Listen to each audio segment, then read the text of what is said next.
É um grande privilégio para mim estar aqui nesta tarde com vocês. Antes de começarmos a falar qualquer coisa, eu quero ir ao Senhor em oração. E eu vou pedir que vocês orem. Tem tanta coisa acontecendo aqui nesta tarde, há tanta coisa que vocês não entendem. Mas eu vou lhes dizer de onde eu estou vindo. Eu irei pregar como um homem morto para homens mortos, mulheres e jovens. E eu irei pregar como se eu nunca mais fosse pregar de novo. E eu vou lhes dizer umas coisas que vocês irão entender errado. E eu vou lhes dizer coisas que irá deixar vocês um tanto nervosos comigo. E eu vou lhes dizer coisas que vocês irão negar. E eu irei lhes dizer coisas e vocês dirão, eu não tenho o direito de lhes dizer o que eu estou dizendo. Mas antes de você chegar a qualquer conclusão sobre o que está sendo dito aqui nesta tarde, faça a si mesmo uma pergunta. Veja, pregar uma coisa é um tanto perigosa. É perigoso para mim, porque a Bíblia diz que sobre falsos mestres virá grande condenação. Se o que eu lhes disser hoje não for verdade, eu estou encrencado e por isso tenho que fazê-lo com temor e tremor, porque eu estarei condenado diante de Deus. Mas se o que eu irei dizer a vocês hoje for verdade, então são vocês que têm motivos para temer e tremer. Porque se eu interpretar corretamente essa passagem das Escrituras que eu irei dar a vocês, será como se Deus estivesse falando por intermédio de um homem. E o problema de vocês não será comigo, será com Deus e a sua palavra. Então a única questão a ser decidida aqui, nesta tarde, é esta: é este homem à nossa frente um falso profeta? Ou será que ele está nos falando a verdade? E se ele estiver nos falando a verdade, então nada mais importa, exceto conformar as nossas vidas a esta verdade. Vamos ao Senhor em oração.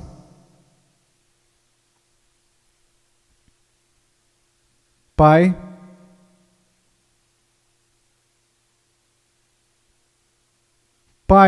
eu sou tão pequeno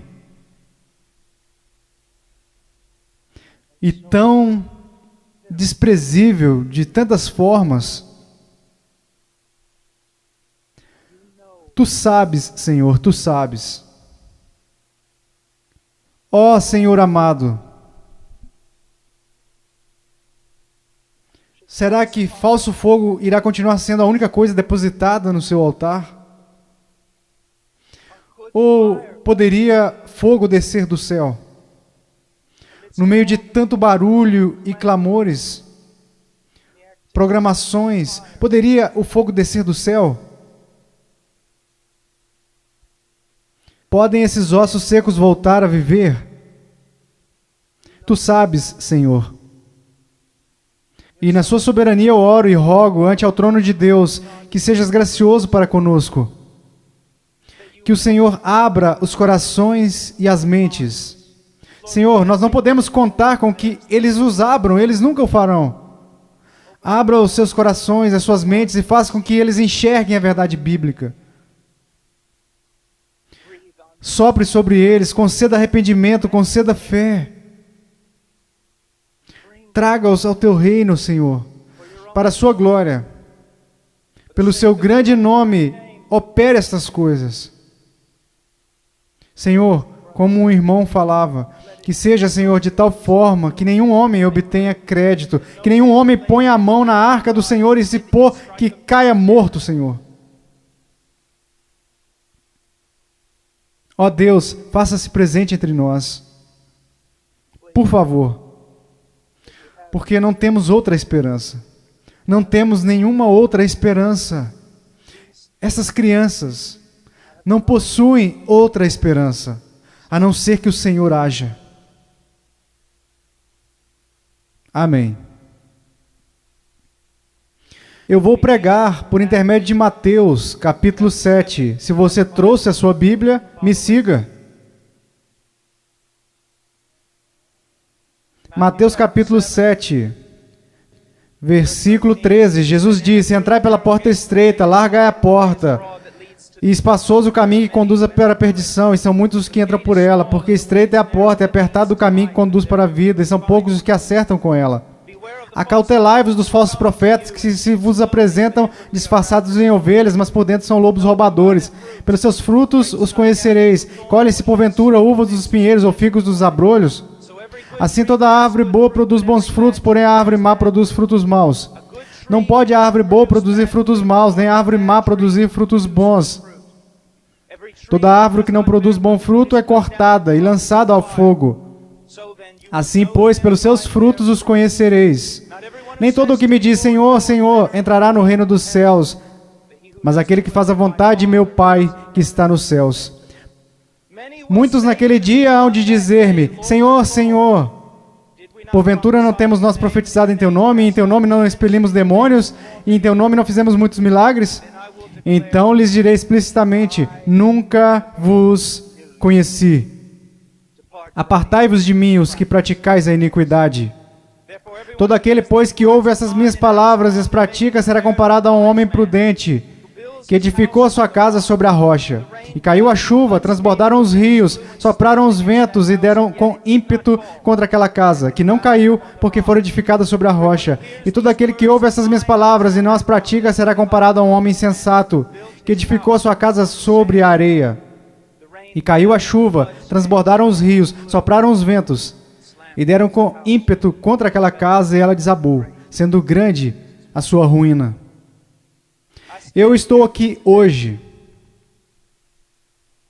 Eu não estou preocupado no meu coração com a autoestima de vocês. Eu não estou preocupado no meu coração se vocês irão se sentir bem consigo mesmos, se a vida está do jeito que vocês desejam, ou se a conta bancária de vocês está verde. Só tem uma coisa que me tirou o sono. Só há uma coisa que me preocupou durante toda a manhã. E é isso aqui, ó. Em 100 anos, a maioria das pessoas neste edifício possivelmente estarão no inferno. E muitos que até mesmo professam Jesus Cristo como Senhor irão passar a eternidade no inferno. E você diz: pastor, como você pode dizer uma coisa como essa? Eu posso dizer uma coisa como essa porque eu não realizo meu ministério nos Estados Unidos. Eu prego a maior parte do tempo na América do Sul, na África, no leste europeu. E eu quero que vocês saibam que quando olham para o cristianismo americano, ele é mais baseado em uma cultura sem Deus do que na palavra de Deus. E tantas pessoas são enganadas, e tantos jovens são enganados, e tantos adultos são enganados em crer que por terem feito uma oração uma vez em suas vidas, eles irão para o céu. Então, quando eles olham ao redor e enxergam outros que confessam a Cristo e veem essas pessoas tão mundanas quanto o mundo, e se comparam uns com os outros, nada perturba os seus corações. Eles pensam: bem, eu sou igual à maioria do meu grupo de jovens.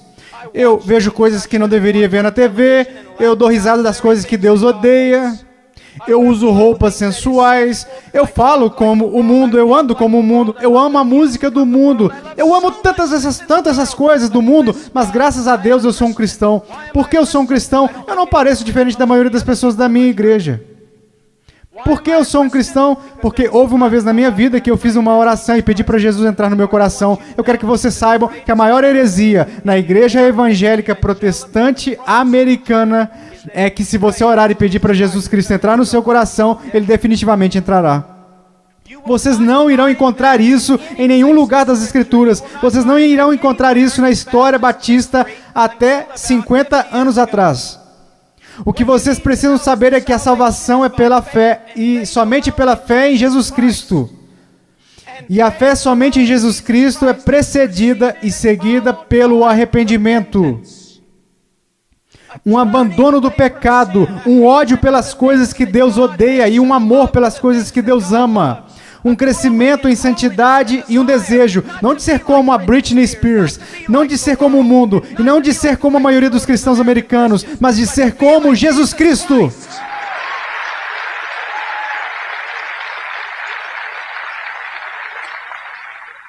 Eu não sei porque vocês estão aplaudindo, eu estou falando de vocês. Eu não vim aqui para ouvir améns. Eu não vim aqui para receber aplausos, eu estou falando de vocês. Muitas vezes as pessoas vêm a mim e dizem, eu adoraria segui-lo até a Romênia, eu queria te seguir até a Ucrânia, eu adoraria pregar onde você prega e onde plantou igrejas no Peru, na floresta. E eu digo, não, você não iria. E elas dizem, sim, eu iria. E eu digo, não, você não iria. Por quê? Porque você seria expulso da igreja de lá. O que nós precisamos enxergar? Eu não estou querendo ser duro, apenas para ser duro. Vocês têm a noção de quanto amor é necessário para ficar na frente de 5 mil pessoas e dizer que o cristianismo americano é praticamente, completamente errado? Você sabe que vai me custar nunca mais ser chamado para algo assim? Ser impopular. Você sabe por que você faz isso? Você não faz porque você vai ser bem pago. Você não faz isso porque os homens te amam. Você faz isso porque você ama os homens e, acima de tudo, você quer honrar a Deus. Eu quero dizer a vocês uma coisa. Nós vamos olhar para as Escrituras e eu quero que vocês olhem para ela, como ela realmente é. Pare de se comparar com os outros que dizem que são cristãos, que se comparam com outros que dizem que são cristãos. Compare a si mesmo com as Escrituras. Quando alguém, um jovem, vem a um pastor ou pastor de jovens e diz, eu não tenho certeza se sou salvo, o pastor de jovens geralmente vai lançar um clichê. Alguma vez em sua vida você orou e pediu para Jesus entrar no seu coração? Bem, sim. Você foi sincero? Bem, eu não sei, mas acho que sim. Você precisa dizer para Satanás parar de te pôr dúvidas. Você escreveu no verso da sua Bíblia, assim como o evangelista te ensinou quando você foi salvo. Você anotou a data para que qualquer dia você pudesse se lembrar, você poderia olhar para sua Bíblia. Que superstições têm invadido a nossa denominação? Você sabe o que a Bíblia fala para os cristãos fazerem? Examine-se a si mesmo. Prove a si mesmo à luz das Escrituras para saber se você está na fé. Prove a si mesmo para saber se você está na fé. Você consegue ver que se eu libertasse todo mundo aqui e mandasse vocês baterem em cada porta dessa cidade, você sabe o que descobriríamos? 99% das pessoas, pelo menos nessa cidade, acreditam que são cristãos. Se você voltar para a sua cidade e bater em cada porta, porque eu voltei quando fui salvo e bati em cada porta, e você sabe o que eu descobri? Todo mundo na minha cidade é um cristão. 85% deles não vão à igreja, e aqueles que vão à igreja não estão preocupados com santidade, eles não estão preocupados em servir, não estão preocupados em ser separados do mundo, não estão preocupados se o evangelho será pregado entre as nações. Mas graças a Deus eles são salvos. Por que eles são salvos? Porque algum evangelista que deveria ter passado mais tempo estudando sua Bíblia do que pregando, disse a eles que eles eram salvos. E ele disse isso para que depois pudesse gabar de quantas pessoas se converteram no seu próximo avivamento. Eu amo vocês.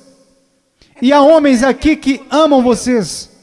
E eu quero ir às Escrituras agora que eu os choquei para a vida. Eu quero que vocês me ouçam. Ouçam a palavra de Deus e comecem a se perguntar algumas perguntas. Antes de mais nada, entrai pela porta estreita, porque larga é a porta e espaçoso o caminho que conduz à perdição, e muitos são os que entram por ela. Há uma porta estreita. E sabe, historicamente, uma das razões pela qual eu sou um Batista do Sul é porque os Batistas do Sul sempre foram rápidos, enquanto outras denominações falharam em perceber isso. Os Batistas do Sul sempre foram rápidos em perceber que só há uma porta, só há um Deus, só há um mediador entre Deus e os homens, e seu nome é Jesus Cristo. E não é uma questão de múltipla escolha, não é como se todos os caminhos levassem a Roma. Como denominação, nós sempre ensinamos as pessoas o que Jesus ensinou às pessoas: eu sou o caminho, a verdade e a vida, e ninguém vem ao Pai senão por mim. Então eu louvo a Deus por isso, que a única maneira de qualquer ser humano nesta terra ser salvo é por intermédio de Jesus Cristo. Ponto final. Porque vocês precisam entender que a Bíblia diz: todos pecaram e destituídos estão da glória de Deus, e vocês não têm ideia do que isso significa. Que nascemos totalmente depravados, odiando a Deus. Que nós nunca buscaríamos a Deus, nunca iríamos a Deus, nós nos rebelamos contra Deus, quebramos toda a lei. Não é só uma questão do que você já pecou, a questão é: você nunca fez nada além de pecar. A Bíblia diz nos profetas que até as nossas maiores obras são como trapos de imundícia perante Deus. E por causa disso, você sabe o que merecemos? A ira de Deus. O ódio santo de Deus. E vocês dizem: espere um pouco, Deus não pode odiar ninguém, Deus é amor. Não, meu amigo. Você precisa entender uma coisa. Jesus Cristo ensinou, os profetas ensinaram, os apóstolos ensinaram isso. que a não ser a graça de Deus revelada em Jesus Cristo, nosso Senhor, a única coisa que resta para você é a ira, a violenta ira de Deus. Por causa da sua rebelião e dos seus pecados. Quando falam em universidades, eles sempre são rápidos em dizer, não, Deus não pode odiar porque Deus é amor. Mas eu digo, Deus tem de odiar porque Ele é amor. Veja, eu amo crianças, portanto odeio o aborto. Se eu amo o que é santo, devo odiar o que não é santo. Deus é um Deus santo, e isso é algo que os americanos esqueceram. Muitas das coisas que você adora fazer, Deus odeia. Você sabia disso? Ore por um avivamento. Você vai para a reunião de jovens e quer que Deus haja, mas antes de ir, você assiste programas na TV que Deus absolutamente abomina. Então você se pergunta por que o Espírito Santo não desceu sobre nós e por que você tem que criar falso fogo e falso entusiasmo. Porque Deus não está presente. Deus é um Deus santo. E a única maneira pela qual eu e você poderíamos nos reconciliar com o Deus Santo é pela morte do Filho unigênito de Deus, quando Ele foi pendurado naquela cruz. Agora me escute, se você hoje é um salvo, você não foi salvo porque os romanos e os judeus rejeitaram a Jesus. Você não foi salvo porque eles colocaram uma coroa de espinhos na cabeça dele. Nem foi salvo porque eles perfuraram o tórax de Jesus. Você não foi salvo nem mesmo porque eles o pregaram na cruz. Você sabe por que você é salvo? Se você é salvo, porque quando Jesus Cristo estava pendurado naquela cruz, Ele carregou os seus pecados, o pecado do povo de Deus, e toda a violenta ira de Deus que deveria ter caído sobre você, caiu sobre o seu único filho. Alguém tinha que pagar o preço. Alguém tinha que morrer.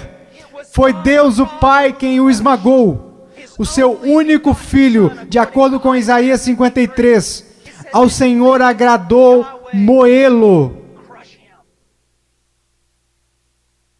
As pessoas dizem, a cruz é um sinal de quanto o homem é valioso. Isso não é verdade. A cruz é um sinal de quão depravados nós realmente somos, que levou à morte o Filho único de Deus.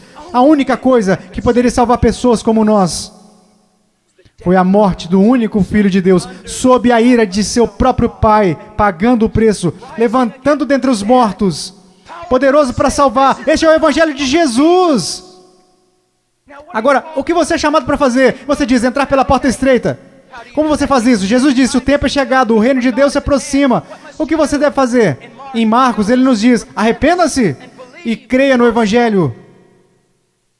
Você diz, irmão Paul, eu fui salvo orando e pedindo para Jesus entrar no meu coração. E eu tenho certeza que você fez isso. Mas você não foi salvo por uma fórmula mágica ou por causa de algumas palavras que você repetiu. Você foi salvo porque se arrependeu dos seus pecados e creu. E não foi uma coisa isolada. Você continua fazendo isso hoje em dia. Porque Jesus, numa tradução mais correta deste versículo, ele falou, o reino de Deus se aproxima, o tempo é chegado. Agora, passem o resto de suas vidas se arrependendo de seus pecados e crendo em mim. A conversão não é como uma vacina. Ah, eu já fiz isso. Ah, eu me arrependi. Eu já criei. A questão é, meu amigo, você continua se arrependendo dos seus pecados? Você continua crendo? Porque aquele que começou a boa obra em vocês também a finalizará. Ele irá finalizar. Nós, os batistas, pregamos que você deve ir por essa única porta que é Jesus Cristo. Mas nós, batistas do Sul, esquecemos uma coisa. E eu quero que pastores de jovens e outros líderes me escutem. Pais, nós esquecemos um ensinamento muito importante do Evangelho. Diz que não apenas a porta é estreita, mas o caminho também é estreito. O que basicamente fazemos é conduzir uma pessoa a Cristo, ou conduzimos alguém a uma oração, e aí essa pessoa passa o resto da vida vivendo igual ao mundo. E se você quiser negar isso, eu posso trazer as estatísticas para te provar. Várias pesquisas, censos, qualquer tipo de pesquisa que você pensar, quando elas questionam a moralidade da igreja nos Estados Unidos em comparação com a moralidade daqueles que se consideram perdidos, as pesquisas não encontram diferenças. Veja, estes são apenas dados, não tem nada a ver com a interpretação religiosa, são estatísticas. Livros e mais livros têm sido escritos incessantemente por teólogos, filósofos, sociólogos e etc. O que está acontecendo na igreja? Descobrimos que o aborto na igreja é tão prevalente quanto no mundo. O divórcio é tão prevalente, a imoralidade. Vocês sabem, assim como eu, que há jovens aqui neste momento que estão praticando imoralidade e ainda assim adorando a Deus como se nada estivesse acontecendo. Você sabe que há jovens aqui que estão usando drogas e indo para a reunião de jovens da igreja. Você sabe, vendo e fazendo coisas que não são apropriadas para cristãos. E ainda assim eles vão para a reunião de jovens convencidos de que estão satisfeitos, convencidos de que são salvos. E ninguém está falando nada a não ser isso. Eles são cristãos carnais. Eles são cristãos de verdade. Só são carnais. Essa é uma doutrina que começou num seminário batista, que não era um seminário dos batistas do sul, muitas décadas atrás. Essa doutrina não é bíblica e não é histórica. Meu caro amigo, ser cristão carnal não existe. Você diz, espera um pouco, irmão Paul. 1 Coríntios capítulo 3. Não sois porventura carnais, Paulo disse. Não.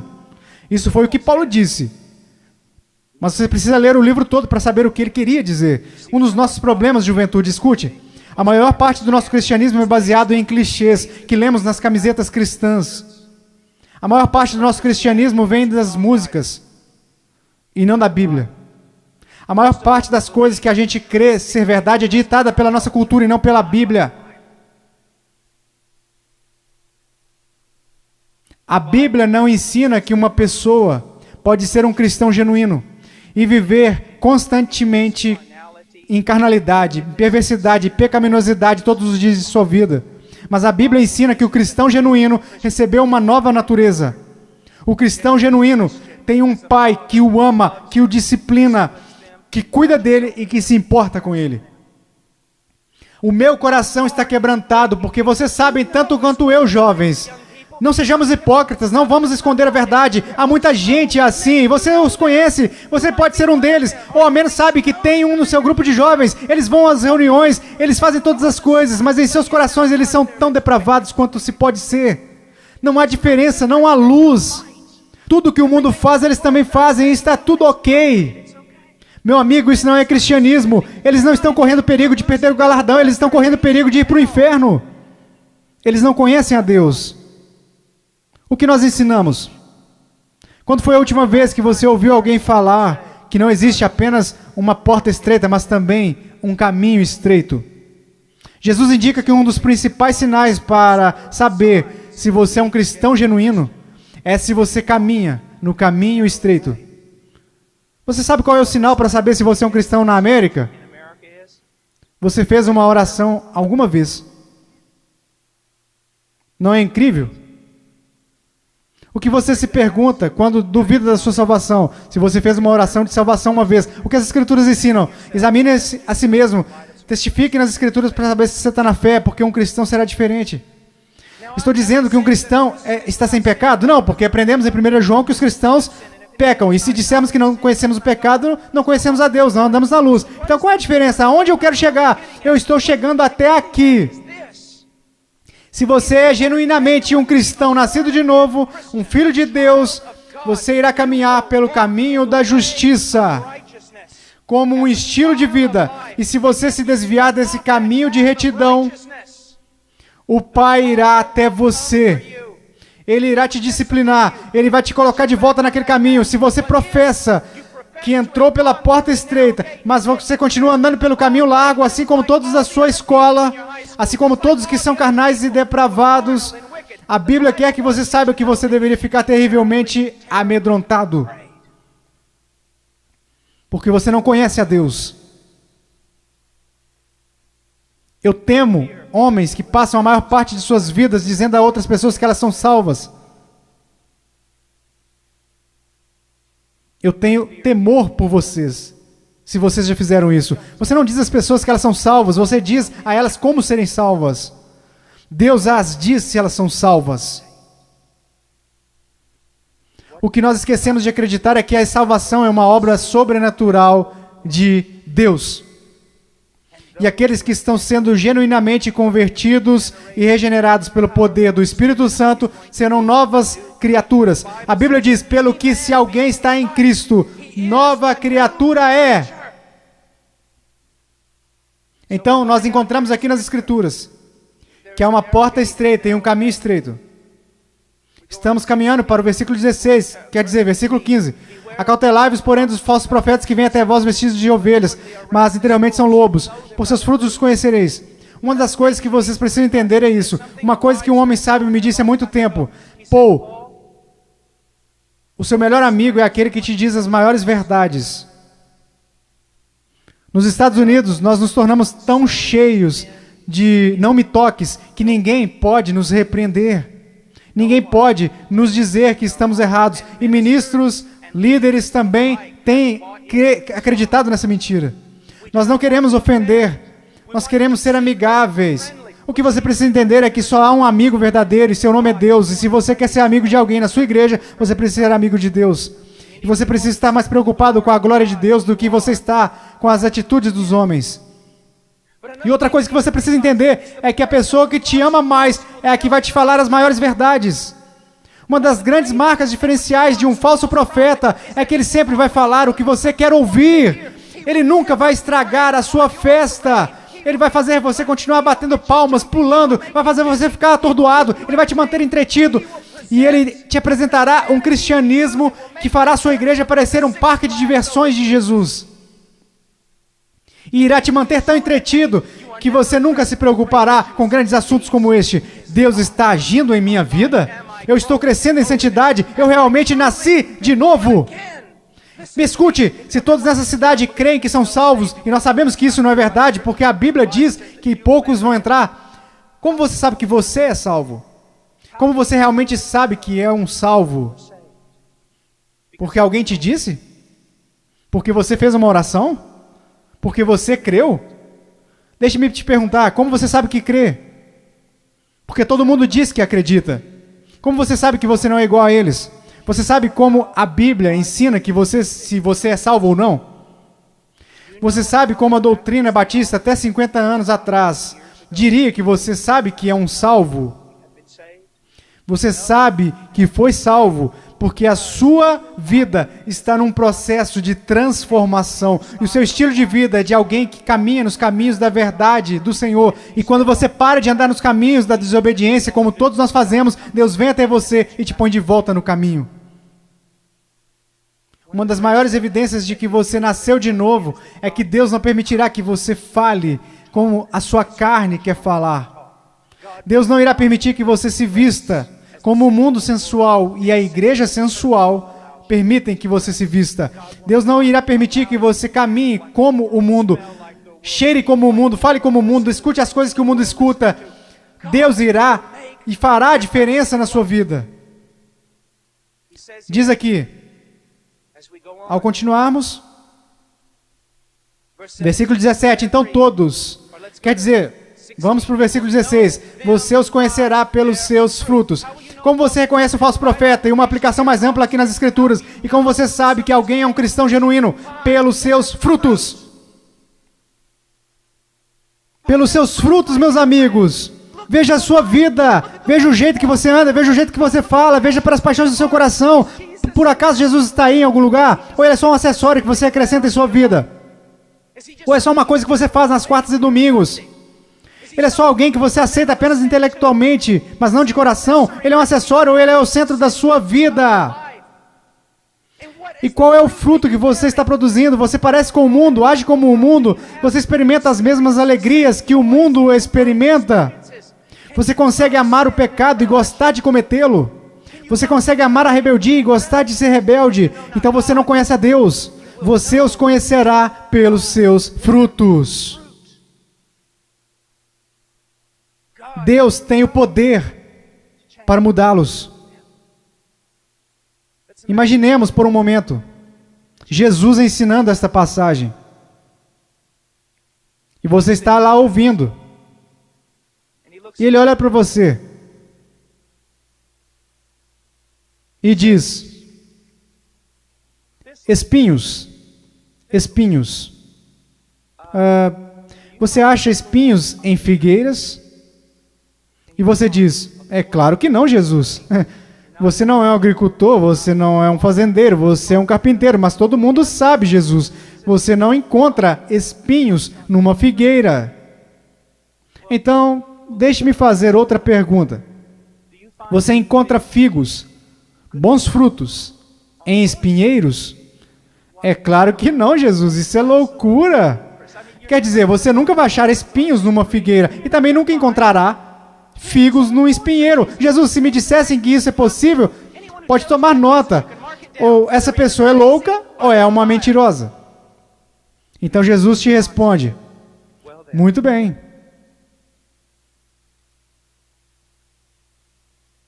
Aqueles que se dizem meus discípulos, mas dão maus frutos, não seria o mesmo que dizer que ou eles estão mentindo, ou que estão loucos em fazer tal afirmação? Deixe-me levar essa ideia. Vamos imaginar que eu apareça atrasado e entre correndo na plataforma e todos os outros líderes estão zangados comigo. Irmão, pô, você não considerou que lhe foi dada a oportunidade de pregar aqui e você aparece atrasado e eu digo, irmãos, você tem que me perdoar. Por quê? Eu estava a caminho na rodoviária e meu pneu furou. E eu estava trocando o pneu e enquanto isso, a porca da roda saiu. E eu não estava prestando atenção, então eu corri para pegar a porca da roda. Assim que eu peguei, no meio da rodovia, eu levantei, tinha um caminhão de carga de 30 toneladas vindo a uns 200 por hora, uns 10 metros à minha frente, e aí ele me atropelou e é por isso que eu estou atrasado. Só existiriam duas explicações lógicas, eu sei, ninguém mais estuda lógica, mas só existiriam duas conclusões lógicas. Primeiro, eu sou um mentiroso. 2, eu sou um maluco. Você diria, irmão Paul, é absolutamente absurdo, é impossível ter um choque com algo tão grande como um caminhão de carga e não mudar de estado. E a minha questão para você seria isso: o que é maior, um caminhão de carga ou Deus? Como é que tantas pessoas hoje em dia professam ter tido um encontro com Jesus Cristo e ainda assim não são permanentemente transformados? Deixe-me dar a vocês algumas coisas para pensar. Vocês sabem que estou lhes dizendo a verdade. Quantas vezes você vai e rededica a sua vida de novo e de novo e de novo? Quantas vezes os grupos de jovens veem as coisas e ficam empolgadíssimos? E voltam para a igreja e dura cerca de 1,5 semanas. E mesmo assim dizem, foi um grande movimento de Deus. Não foi, não. Se não durou é porque não foi um mover de Deus. Foi emoção.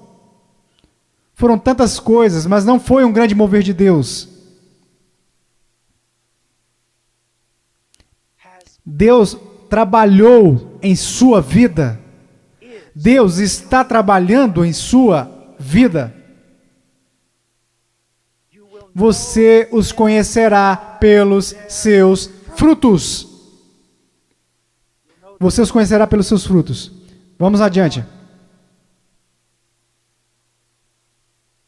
Versículo 19. Toda árvore que não dá bom fruto, corta-se e lança-se no fogo. Portanto, pelos seus frutos os conhecereis. Escute isso. Você precisa entender algo acerca da literatura hebraica. Quando nós queremos dar ênfase a alguma coisa, sabe o que nós fazemos? Aumentamos o tom de voz. Se estamos escrevendo, colocamos em negrito ou em maiúsculo. Mas para o judeu era diferente. Quando ele quer enfatizar algo, ele repete e ele repete. Por isso que encontramos paralelismo hebraico no livro de Provérbios. O ímpio não viverá na terra, o ímpio será destruído. Ele está dizendo coisas, só que de um jeito diferente para dar mais ênfase. É isso que Jesus está fazendo o tempo todo aqui. Pelos seus frutos os conhecereis, pelos seus frutos os conhecereis. Vocês os conhecerão pelo caminho que eles andam. Pelos seus frutos os conhecereis. Pelos seus frutos os conhecereis. Ele diz, toda árvore que não dá bom fruto, corta-se e lança-se no fogo. Sobre o que ele está falando? Meu caro amigo, ele está falando sobre o juízo do Deus Todo-Poderoso, que um dia cairá sobre o mundo. Que um dia, possivelmente, irá cair sobre você. Meu caro amigo, eu não consigo olhar o seu coração. Eu sou tão facilmente enganado pelo meu próprio coração. Mas há um que não é enganado. Há um que não é enganado. E ele não é enganado por uma cultura cristã pós-moderna. Ele sabe. Pelos seus frutos os conhecereis. Então ele continua. E ele diz isso. Versículo 21. Nem todo o que me diz Senhor, Senhor entrará no reino dos céus, mas aquele que faz a vontade de meu Pai que está nos céus. Você sabe o que a sua profissão de fé em Jesus vale? Absolutamente nada. Sim, você leu essa passagem? Estude ela. Nem todo o que me diz Senhor, Senhor, nem todos que professam Senhor, Senhor, entrará no reino dos céus. Muitas pessoas dirão Senhor, Senhor, mas não entrarão no reino dos céus. Meus filhinhos, você é um deles. Senhor, Senhor. Agora, vamos voltar para a literatura hebraica. Ele diz Senhor, Senhor, ele não diz Senhor. Ele diz Senhor, Senhor. O que significa? Esse sujeito que está fazendo essa profissão não é alguém que de repente decidiu. É o dia do juízo, é melhor confessá-lo como Senhor. Essa é uma pessoa que professa enfaticamente aos outros que Jesus é o Senhor. Ele anda por aí dizendo que Jesus é o Senhor. Ele dança enquanto os músicos estão tocando e diz que Jesus é o Senhor. Ele canta dizendo Senhor, mas Jesus diz a ele, afasta-te de mim, eu não te conheço. Billy Graham é uma das pessoas mais amáveis e bondosas. E ainda assim, ele disse que a maioria das pessoas das igrejas confessionais estão perdidas. Ele disse que ficaria feliz se ao menos 5% das pessoas que fizeram uma profissão de fé em suas cruzadas evangelísticas fossem de fato salvas. Quando estou na Nigéria, eu estive lá no ano passado visitando a mãe cujo filho estava em nossa igreja e que foi assassinado por muçulmanos. No norte da Nigéria, se alguém confessa a Jesus Cristo, você meio que já sabe que é verdadeiro. É real. Por quê? Porque eles podem morrer por causa dessa confissão. Mas na América, considere os custos. Pense, examine a sua vida à luz das Escrituras. Você conhece o Senhor? Você conhece o Senhor? Porque nem todo o que me diz Senhor, Senhor, entrará no reino dos céus. Mas o que ele diz aqui? Veja o que ele está dizendo. Nem todo o que me diz Senhor, Senhor entrará no reino dos céus, mas aquele que faz a vontade de meu Pai que está nos céus. Qual é o sinal de que alguém se tornou um cristão genuíno? Eu gostaria que nós começássemos a ensinar isso de novo. O que aconteceu com a nossa teologia, o que aconteceu com a nossa doutrina, o que aconteceu com o nosso ensino, foram jogados pela janela. Ninguém mais quer estudar doutrinas, só queremos escutar músicas cristãs e ler as frases de camisetas. O que aconteceu com a verdade? A verdade te diz isso. A prova, a maneira que você pode ter certeza que você é um cristão que nasceu de novo, é que você tem como estilo de vida agir segundo a vontade do Pai. E você diz, você está falando de obras? Não, eu não estou. Eu estou falando de evidência de fé. Funciona mais ou menos assim. Sua profissão não é prova alguma de que você nasceu de novo, porque todos neste país professam ter fé em Jesus Cristo. Uma pesquisa diz que 65% a 70% dos americanos são salvos. Cristãos nascidos de novo. O país mais sem Deus na face da terra. Mata 4 mil bebês por dia, mas graças a Deus, 70% de nós são nascidos de novo. Como você sabe que esta fé que você tem não é falsa? Um estilo de vida que está preocupado em fazer a vontade do Pai, que faz a vontade do Pai. E quando você desobedece à vontade do Pai, o Espírito Santo vem e te repreende pessoalmente, por intermédio da palavra de Deus, ou por intermédio de um irmão ou irmã em Cristo, e Deus te põe no caminho de novo. Se você é um cristão genuíno, você não pode escapar dele. Deixe-me dar um exemplo. Se eu fosse seu pastor e você tivesse, digamos, 14 anos, eu estivesse voltando de uma pregação à 1 da manhã e te visse em um parque ou em uma esquina qualquer com um bando de delinquentes, fazendo coisas que você não deveria estar fazendo. Se você fosse membro de nossa igreja, eu diria, entre no carro, eu vou te levar para sua casa. Eu não ficaria bravo com você, eu ficaria bravo com seu pai. Eu diria a ele, Senhor, você é um pai negligente e irresponsável por deixar o seu filho fora de casa em tais circunstâncias. Eu quero que vocês entendam uma coisa, Deus não é um pai irresponsável ou negligente. Se você pode brincar com o pecado, se você pode amar o mundo, amar as coisas do mundo, sempre está envolvido com o mundo, fazendo as coisas do mundo. Se os seus heróis são pessoas do mundo, se você quer parecer com eles, agir como eles, se você faz as mesmas coisas que eles fazem, meu caro amigo, ouça a minha voz. Há uma grande probabilidade de você não conhecer a Deus e de não pertencer a Ele. Agora, para finalizar, Versículo 22, muitos me dirão naquele dia, Senhor, Senhor, não profetizamos nós em Teu nome? E em Teu nome não expulsamos demônios? E em Teu nome não fizemos muitas maravilhas? Então lhes direi abertamente, nunca vos conheci. Você diz, a coisa mais importante na face da terra é conhecer a Jesus Cristo. E isso não é verdade. A coisa mais importante na face da terra é que Jesus Cristo te conheça. Eu não entraria na Casa Branca amanhã só porque eu fui até o portão e disse que eu conheço o presidente. Mas eles me deixarão entrar se o presidente falar, eu conheço o Paul Washer. Você pode professar conhecer Jesus, mas a minha pergunta para você é, você conhece Jesus? Jesus te conhece? E veja como ele descreve o homem perdido aqui.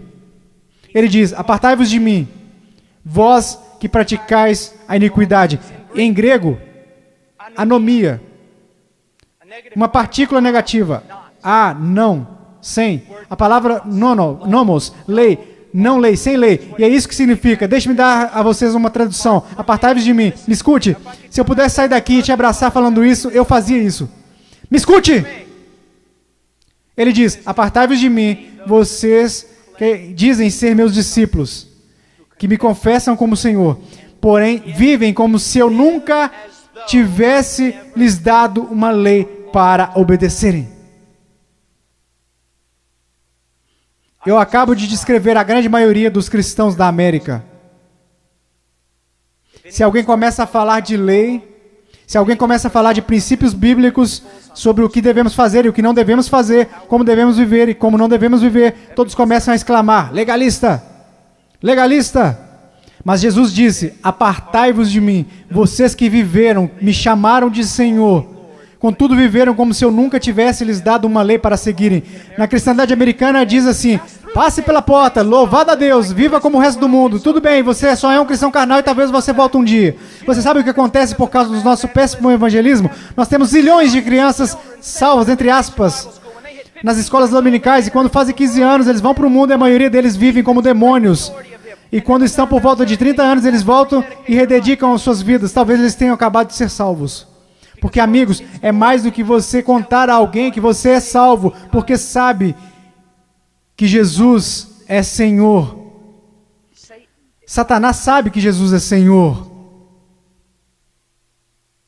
A sua vida está em processo de mudança. Então ele começa a falar sobre duas pessoas, duas fundações. Você sabe o que é essa passagem na interpretação contemporânea? É importante estudar teologia, é importante estudar história. A interpretação atual dessa passagem sobre a rocha e a areia é basicamente isso. Se você é cristão, você precisa construir vida sobre a rocha. Porque se você construir a sua vida sobre a areia, você será um cristão infeliz e sua vida não dará certo. Isso não é o que Jesus está ensinando. E a história me apoia nisso. Quase nunca foi interpretada dessa forma. Você sabe qual é a interpretação? É assim. Há dois caminhos. Há o caminho estreito e o caminho largo. Em qual você está? Há dois tipos de árvores. Tem a árvore que dá bons frutos e que vai para o céu. Tem a árvore má, e você sabe que é má porque dá maus frutos e vai para o inferno. Será cortada e lançada para o inferno. Há aqueles que professam Jesus como Senhor e fazem a vontade do Pai que está no céu. E há aqueles que professam Jesus como Senhor e que não fazem a vontade do Pai que está no céu. E eles irão para o inferno. Não por falta de obras, mas por causa de uma falta de fé demonstrada pelo fato de que eles não tinham obras. E ele continua. Não são dois cristãos construindo suas casas em duas fundações diferentes. Não, esses novamente são um homem salvo e um homem perdido. O homem perdido ouve a palavra de Deus ser pregada, mas não prepara a fundação. Você não consegue ver na vida dele como a palavra de Deus está formando e construindo e sustentando a sua vida. A sua vida não está... Quantas pessoas da Convenção dos Batistas do Sul, apesar dos nossos números, apesar de tudo o que dizemos, se nós simplesmente comparássemos as pessoas a essa passagem e disséssemos, você está construindo o seu casamento de acordo com a palavra de Deus, você está educando seus filhos de acordo com a palavra de Deus, você está administrando suas finanças de acordo com a palavra de Deus, você tem vivido separando-se das coisas deste mundo de acordo com a palavra de Deus, quantos estariam aptos a responder positivamente? Não, nada disso. Eu professo Jesus, Ele é o meu Salvador. O meu professor de escola dominical me falou. Eu sei. Assim como Leonardo Ravenhill, um conhecido meu, que antes de falecer costumava dizer: eu preguei uma só vez em várias igrejas batistas. Eu prego em muitos lugares como esse, somente uma vez. Eu poderia vir aqui hoje com um vocabulário que iria impressionar todos vocês e pregar para vocês sobre coisas que fariam vocês saírem flutuando deste auditório. Eu poderia contar a vocês histórias que fariam vocês rirem, histórias sobre cachorros e vovós que fariam vocês chorarem, mas eu os amo demais para fazer isso. Eu sei, porque a palavra de Deus é verdade, que há pessoas que acreditam ser salvas, mas não são. Não são. Eu sei que há alguns de vocês que olham ao redor e pensam: ora, eu sou salvo, quer dizer, eu pareço com todo mundo do meu grupo. O que faz você pensar que o seu grupo é salvo? Ora, eu sou como meus pais, ou eu sou como os adultos da minha igreja, ou os diáconos, ou o pastor. E de que adianta? Você não será julgado por eles no dia da vinda de Cristo. A minha pergunta para você, querido, minha pergunta para você, meu filhinho, quero dizer, vocês poderiam ser meus filhos. E eu oro para que um dia, quando o meu filho crescer, que haja um pregador que fique diante dele e diga: basta, vamos focar o que a palavra de Deus diz. Como a sua vida se apresentará diante do fogo ardente, que é a santidade de Deus no dia final. Amado, amada, preciosa menina, amado, precioso jovem, no dia final a sua confissão permanecerá verdadeira. Você é salvo. E eu não estou falando de, ora, eu acho que sou salvo. Sabe, há um caminho que ao homem parece direito, mas o fim dele são caminhos de morte. Ora, eu sinto do fundo do meu coração que eu sou salvo. Então deixe-me fazer outra pergunta. Você alguma vez já leu Enganoso é o coração, quem o conhecerá? Você não deveria ir ao testemunho das Escrituras? Ora, eu sei que sou salvo porque minha mãe, meu pai, meu pastor, todos disseram que eu sou salvo. Então eu te digo isso. O que a palavra de Deus te diz? Nós falamos tanto sobre ser cristãos radicais. Cristãos radicais não são pessoas que pulam em shows. Cristãos radicais não são pessoas que usam camisas gospel. Cristãos radicais são aqueles que carregam os frutos do Espírito Santo. Cristãos radicais são aqueles que respeitam e honram os seus pais, mesmo quando sentem que seus pais estão errados. Cristãos radicais são aqueles que não... Agora escutem, isso vai deixá-los irados. E eu estou falando com garotos e garotas. Cristãos radicais são aqueles que não se vestem sensualmente para mostrar os seus corpos. Se a sua vestimenta é um chamariz apenas para o seu rosto, Deus se agrada da sua vestimenta. Se a sua vestimenta é um chamariz para o seu corpo, isso é sensual e Deus odeia o que você está fazendo. Todo mundo gosta de falar sobre um profeta, mas ninguém quer escutá-lo. Eu estou falando sobre cristianismo. Eu passei minha vida em selvas. Eu passei minha vida congelando nos Andes. Eu vi pessoas morrerem. Um garotinho, Andrew Minem.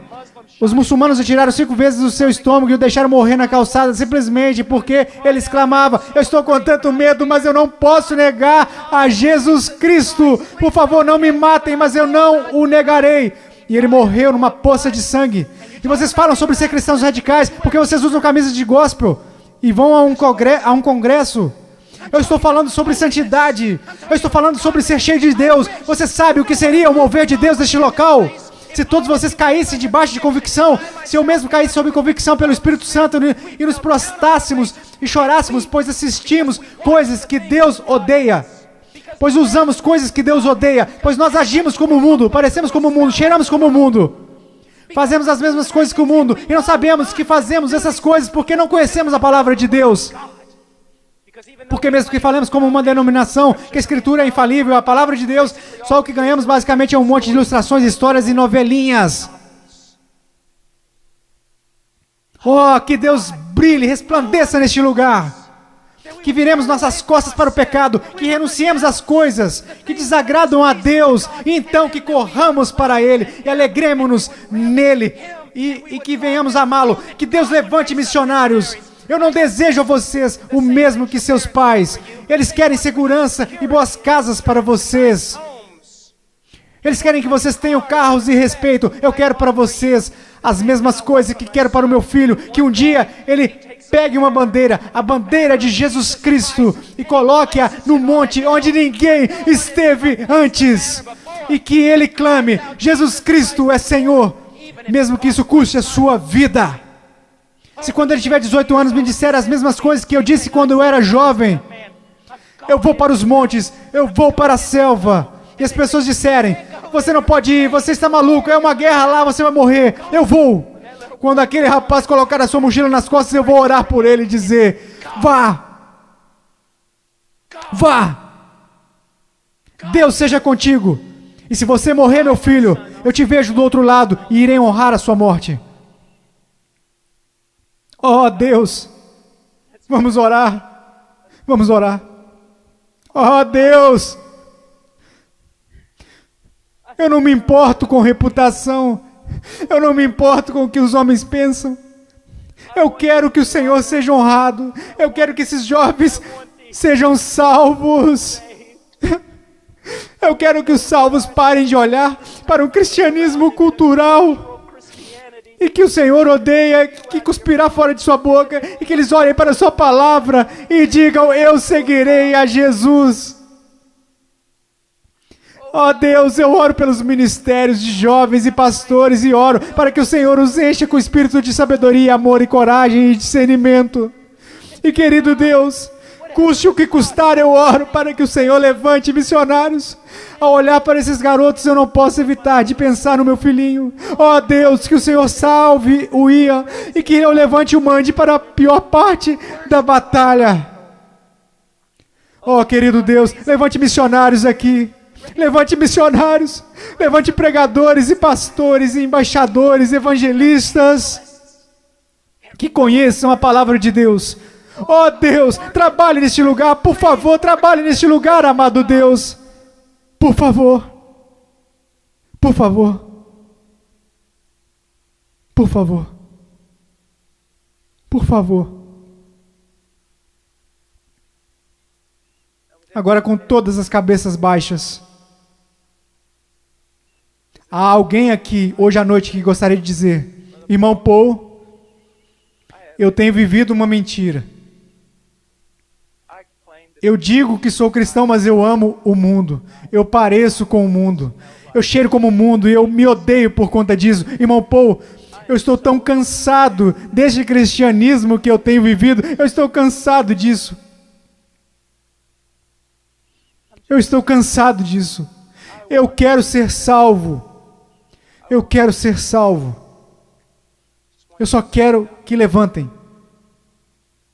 Irmão Paul, eu quero ser salvo. Amém. Alguém mais? Eu quero ser salvo.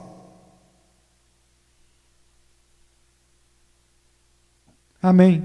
Amém. Em momentos teremos um apelo, e vocês que levantaram, eu vou descer aqui e quero que vocês se encontrem comigo. Eu quero falar com vocês. Agora, vocês podem se sentar. Agora, quero conversar com vocês que professam ser cristãos.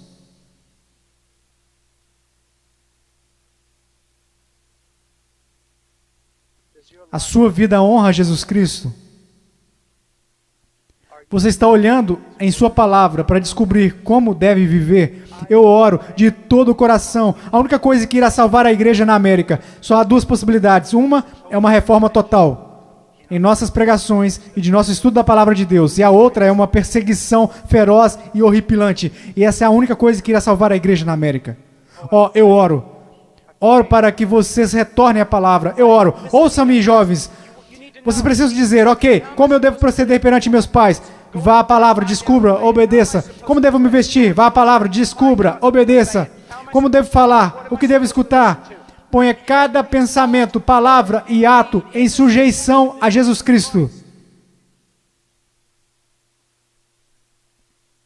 Agora, eu não vou pedir para que você levante, porque eu estou tão cansado de pessoas virem à frente e assumirem compromissos, e esses compromissos durarem apenas 2 minutos. Eu não estou aqui para poder escrever na minha revista que zilhões de vocês vieram à frente. Eu quero que você vá para casa e viva para Jesus Cristo com todo o seu coração. Mas se você precisa de aconselhamento, você dirá, irmão Paul, eu quero viver para Jesus Cristo, mas eu não sei como. Em minutos nós iremos fazer um convite e eu quero que você venha à frente. Não para assumir um compromisso. Se quiser assumir algum compromisso, faça isso daí de onde você está sentado.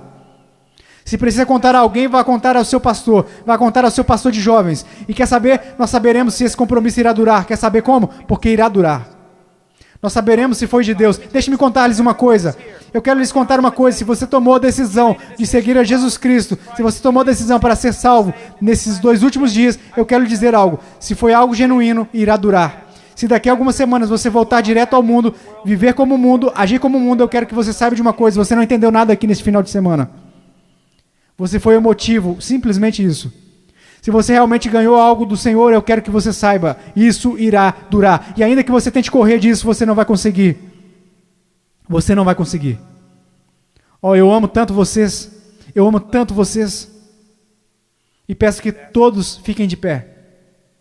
Se você precisa de aconselhamento acerca de uma decisão que fez, mas que não está clara, eu quero que você venha à frente. E eu vou descer aqui. Vocês que levantaram, houve muitos de vocês aí que disseram, eu preciso conhecer a Jesus Cristo. Eu quero que você venha até aqui agora. E eu quero te conhecer. E eu quero voltar aqui com você e os outros conselheiros. E quero conversar com você. E quero te dizer uma coisa. Não em 5 minutos. Não em 10 minutos. Se você precisar conversar a noite toda, nós iremos ficar. Essa é a atitude de cada conselheiro neste lugar. Nós ficaremos a noite inteira, se necessário. A noite toda. Deus ama vocês. Deus ama vocês. Deixe-me orar por vocês.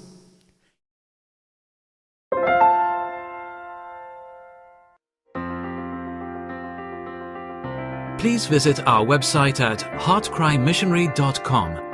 There you will find information about the ministry, our purpose, beliefs and methodologies, and extensive information about the missionaries we are privileged to serve.